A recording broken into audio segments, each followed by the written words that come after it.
on, guys. Anyway, let's talk about how to make this thing. I'll see you in the next clip.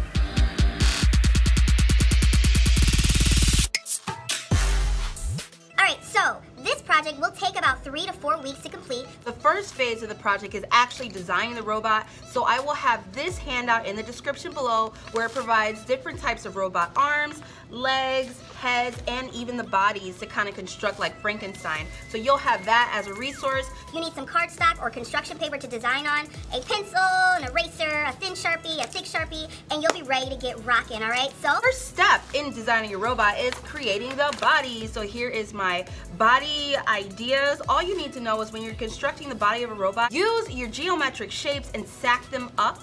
So that's what we're gonna go ahead and do. When you're creating this robot, you also wanna think about the use of space. I want my body to be pretty big. I'm creating it very symmetrical.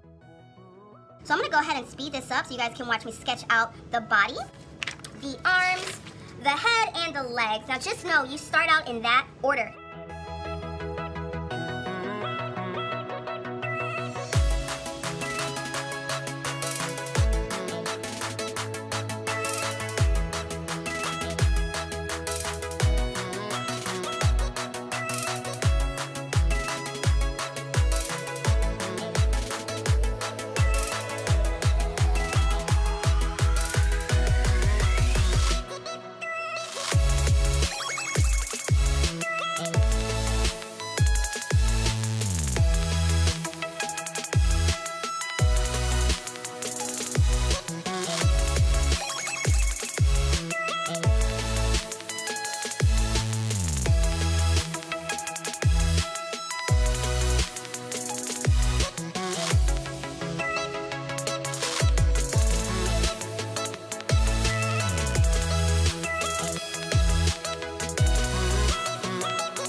Now, once you're all complete outlining your large shapes with your thick Sharpie, it's time to get that thin Sharpie and start adding the detail. Now, when you're making your detail, it's important you didn't do this with a pencil. You don't want double work, so make sure you didn't add any buttons or little lines or shapes with your pencil. You go in with your thin Sharpie. Your thin Sharpie is your best friend for this part of the project.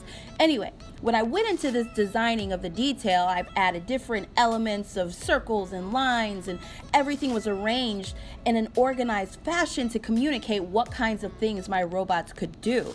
I mean, I was bringing this guy to life in my brain as I was creating. Every line and shape has a reason and a purpose, and you really got to bring it to life in that way. Communicate what you want your robot to do. Now, I'm all done here. When you're all finished, you get to go ahead and start doing the background. Now, your background will be created with pre-cut out tissue paper in geometric shapes. You can use Mod Podge to glue it on or regular Elmer's glue. Anyway, now you're gonna choose a color scheme. I've got cool colors, I got warm colors. It's up to you what you want.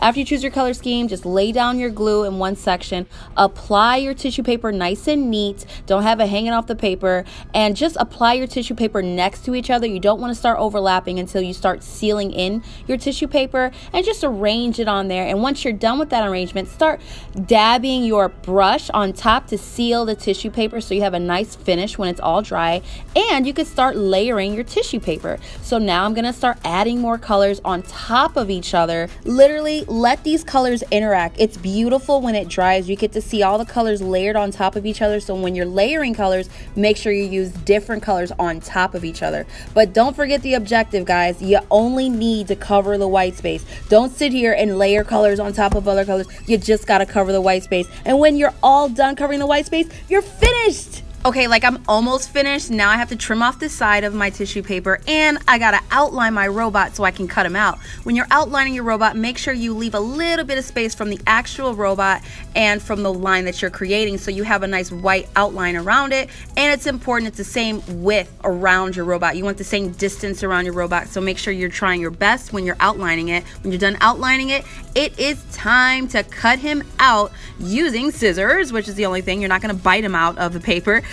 Now anyway, you need to cut on the line. Do not cut outside the line or inside the line. You need to make sure to stay on the line. Now when you're done cutting him out, it's time to glue him on using peanuts. You can get these peanuts from Staples. They're just packing peanuts, and you hot glue them on the back of your robot. Make sure you put glue on the peanuts and not on the robot itself. And then of course put glue on top of the peanuts when it's time to glue him onto your fabulous background. And you guys will be completely done. Check out all those glorious lines and shapes, constructing a beautiful, well-crafted design. Great job, right? Anyway, let me get over myself here. Honestly, as long as you use a resource I put in the description below, you will be successful beyond your wildest dreams. I hope you have fun just as much as I did, and I'll see you guys next week. Bye!